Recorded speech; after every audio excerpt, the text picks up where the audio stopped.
First contact misconceptions. The starlight drifted through the emptiness of uncharted space, its hull gleaming under the light of an unfamiliar sun. Captain Maya Chen stood on the bridge, her posture relaxed yet alert, as she watched the main viewscreen display the approaching star system. This was the moment her crew of scientists and explorers had been waiting for. The first detailed scan of the Proxima Ceti system, previously unreachable until the development of their prototype quantum fold drive. Status report, Maya called, tucking a strand of dark hair behind her ear. All systems nominal, Captain, replied Commander Jackson Reed, her first officer. Sensors are detecting unusual radiation patterns from the third planet. Dr. Yusuf is quite excited. Maya smiled. When isn't he excited about radiation patterns? The bridge crew chuckled, a moment of camaraderie that instantly evaporated when alarms began blaring across every console. Multiple objects approaching at high velocity. Lieutenant Sarah Kim shouted from the tactical station, her fingers flying across the holographic interface.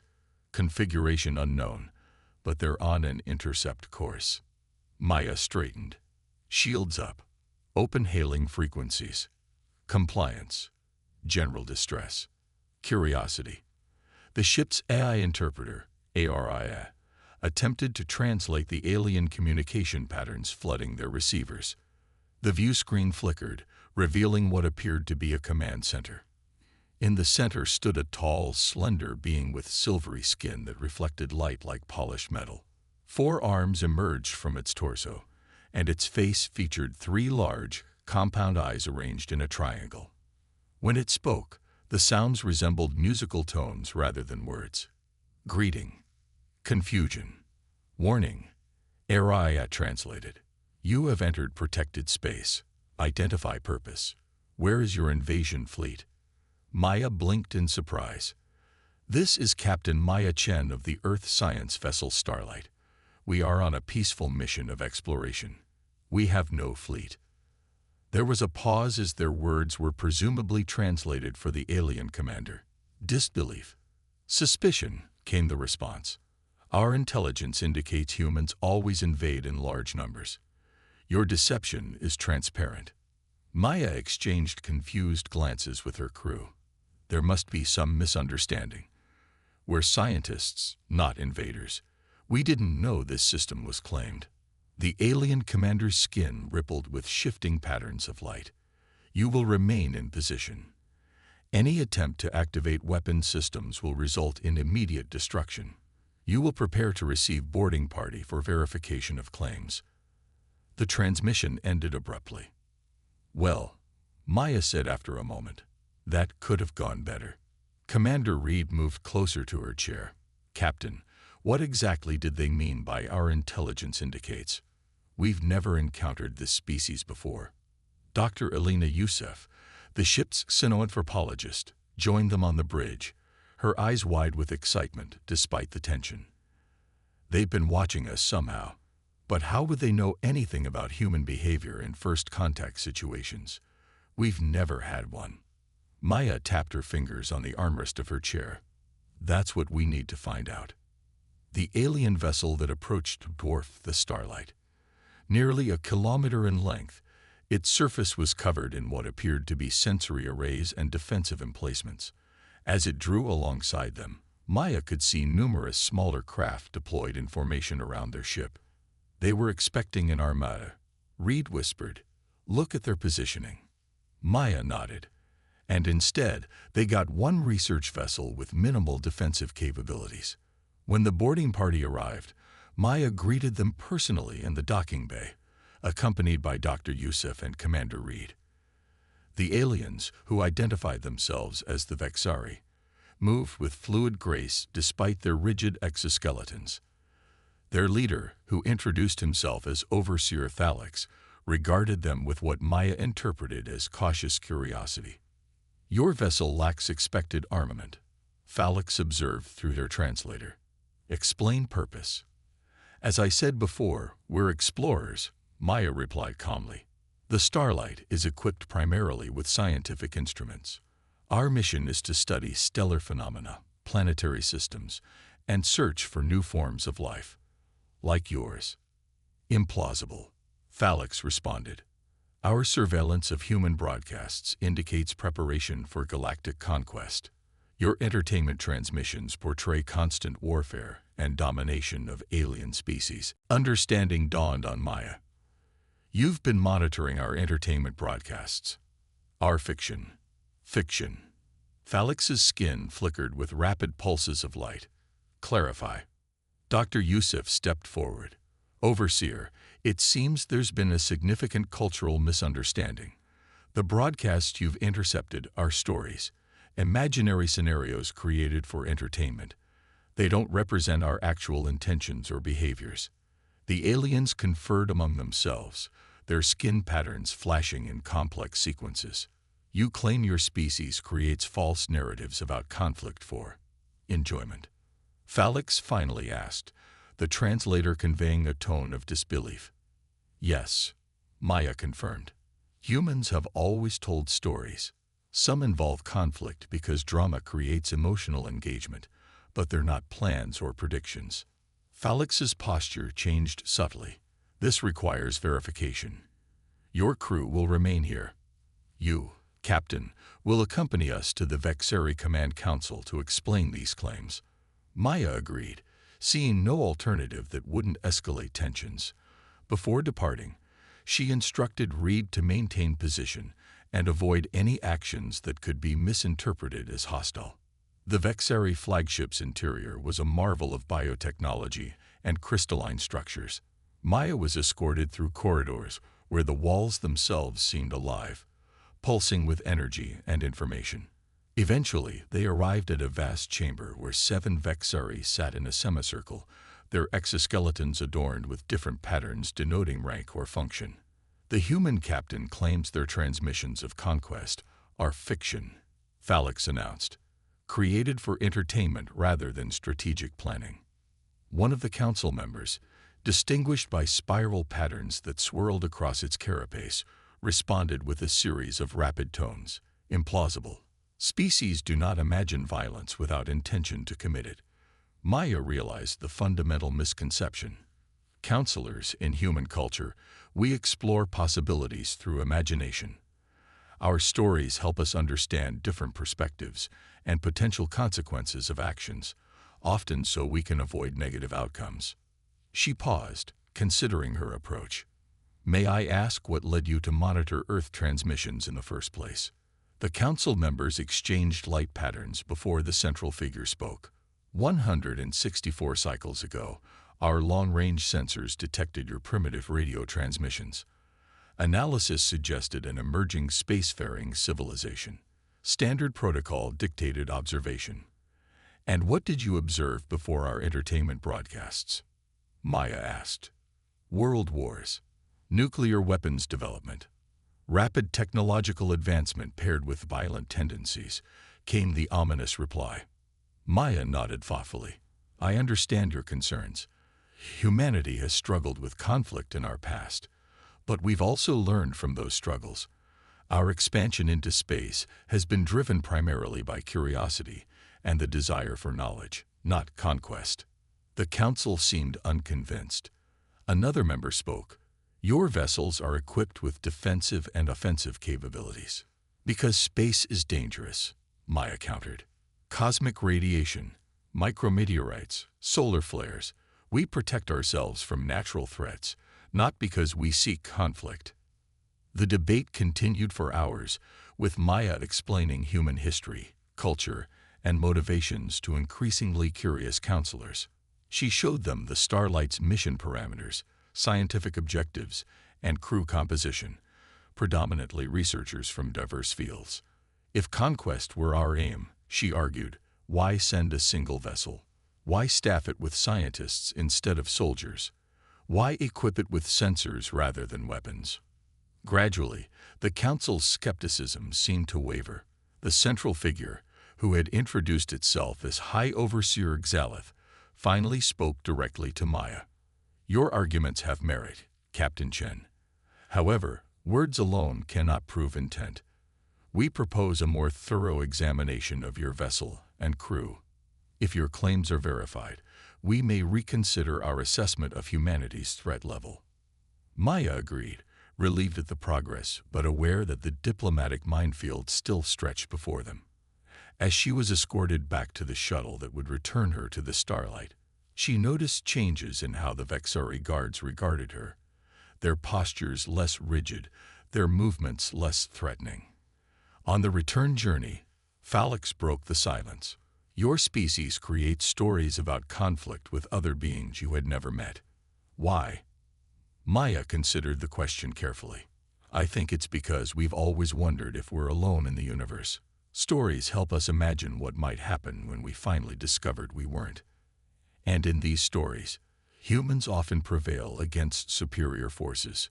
Phalanx asked. Maya smiled. "Often, yes. We like to think our adaptability, creativity, and determination would count for something, even against advanced civilizations." "Interesting," Phalanx responded, the lights on his exoskeleton pulsing slowly. "Among the Vexari, imagining failure is considered prudent." As they approached the Starlight, Maya realized that this fundamental difference in outlook might be the key to building understanding between their species. The Vexari had prepared for the worst because that was their nature. Humans often hoped for the best while preparing for challenges. What neither species had prepared for was the alert that greeted Maya upon her return to the Starlight. A massive energy surge detected at the edge of the system, accompanied by a panicked message from the Vexari Council. "Captain Chen," the message began, "your assessment will be accelerated. The Neferi have found us. Prepare your vessel for immediate evacuation or defense." Maya looked at Phalanx, whose exoskeleton had darkened dramatically. "Who are the Neferi?" "The reason we hide," the alien replied grimly. "The reason we feared you might be invaders. And now, they are here, proving humanity's worth." The bridge of the Starlight erupted into controlled chaos as Captain Maya Chen absorbed the implications of Phalanx's words. Through the view screen, she watched as the Vexari fleet rearranged itself into a defensive formation. "The Neferi," Phalanx explained, his translator struggling to convey the dread in his harmonic tones, "are not like us, or you. They do not build or create. They consume. Whole planets stripped of resources, civilizations absorbed or eliminated." Maya processed this information quickly. "And they're coming here? Now?" "Yes, our concealment measures have failed." Phalanx's exoskeleton dimmed further. "We believed your arrival might have been their vanguard. We were wrong, but the timing is unfortunate." Commander Reed approached. "Captain, the Vexari command ship is hailing us." The view screen flickered to show High Overseer Xelith. "Captain Chen, we recommend your immediate departure from this system. The Neferi have no interest in diplomatic relations." Maya straightened her uniform. "With respect, Overseer, we don't abandon people in danger. What can we do to help?" The alien's compound eyes seemed to study her with new intensity. "Your vessel is outmatched. The Neferi fleet outguns even our combined defenses. Firepower isn't everything," Maya replied. "What are the Neferi? Biologically, technologically, what are we facing?" After a moment's hesitation, Xelith transmitted data to the Starlight's computers. Dr. Elena Yusuf and Chief Science Officer Dr. Marcus Quaim immediately began analyzing the information. "Fascinating," Dr. Quaim muttered. "They appear to be a composite life form, part biological, part technological, almost like a living machine collective." Dr. Yusuf nodded. "Their ships are extensions of themselves. No clear distinction between vessel and entity." Maya turned to Phalanx. "How do you fight them?" "We don't," he replied simply. "We hide. When discovered, we retreat. Many civilizations have tried to resist. None have succeeded." The tactical display showed the approaching Neferi fleet, 12 massive vessels with unusual asymmetric configurations that defied conventional shipbuilding logic. They moved with unnatural precision, as if controlled by a single mind. Maya made a decision. "Dr. Quaim, what about the quantum resonance scanner?" The scientist looked up sharply. The QRS. It's not a weapon, Captain. No, but it's designed to map quantum-level interactions in stellar phenomena. Maya pressed. Could it analyze the Nephiri's biological-technological interface? Dr. Quame's eyes widened with understanding. Theoretically, yes. But we'd need to get much closer than is safe. If they're partly machine, they must communicate somehow, Maya reasoned. Signals, frequencies, something. If we can identify their command and control systems, we might disrupt them. Commander Reed finished, catching her train of thought. Maya nodded and turned to Thalix. We need to buy time. Can your fleet distract the Nephiri while we gather data? The alien's exoskeleton flickered with rapid patterns. You propose to study them during battle. This is not how the Vexari approach conflict. It's how humans approach problems, Maya replied firmly. We observe, analyze, adapt. Give us a chance. After conferring with the High Council, Thalix returned with approval. The plan was set in motion. The Vexari fleet would engage the Nephiri in a holding action while the Starlight, escorted by 2 Vexari vessels, would maneuver close enough to use their advanced sensors. As the Nephiri fleet entered the system, the Vexari ships moved to intercept. Energy weapons flared across the darkness of space, illuminating the battlefield in flashes of brilliant light. Shields at maximum, Maya ordered as the Starlight accelerated toward the conflict zone. Dr. Quame, prepare the QRS for wide-spectrum analysis. The research vessel darted between larger combatants, its smaller size providing some advantage in maneuverability. When they reached the optimal scanning position, Dr. Quame activated the quantum resonance scanner. Beginning full spectrum analysis, he reported, focusing on communication frequencies and quantum entanglement patterns. Data flooded the Starlight's specialized computers. The bridge crew watched in tense silence as the battle raged around them. Several Vexari ships had already sustained heavy damage. I'm detecting something unusual, Dr. Quame announced suddenly. The Nephiri ships aren't just coordinating. They're quantum entangled. They function as a distributed consciousness. Like a hive mind? Maya asked. More complex, he replied. Each ship maintains individual processing capability, but shares a unified operational framework. It's brilliant engineering, actually. Lieutenant Kim spoke up from Tactical. Captain, 2 Nephiri vessels have broken formation. They're heading directly for us. Evasive maneuvers, Maya ordered. Dr. Quame, do we have enough data? Almost. I'm isolating their command frequencies now. The ship shuddered as a glancing hit from a Nephiri energy weapon struck their shields. Shields at 63%, Reed reported. We can't take another direct hit. Dr. Quame's console emitted a series of confirming tones. I've got it. Their communication system operates on quantum fluctuations in the sub-ether band. Highly secure, but also potentially vulnerable. Maya leaned forward. Vulnerable how? Their quantum entanglement requires perfect synchronization. If we could generate a counter-frequency, could we use the quantum fold drive? Maya interrupted, the beginnings of a plan forming. Dr. Quame's eyes widened. The drive creates a precisely calibrated quantum field to allow FTL travel. If we reconfigured it to emit a disruptive pulse instead, we could temporarily break their quantum cohesion. Maya finished. The plan crystallized rapidly.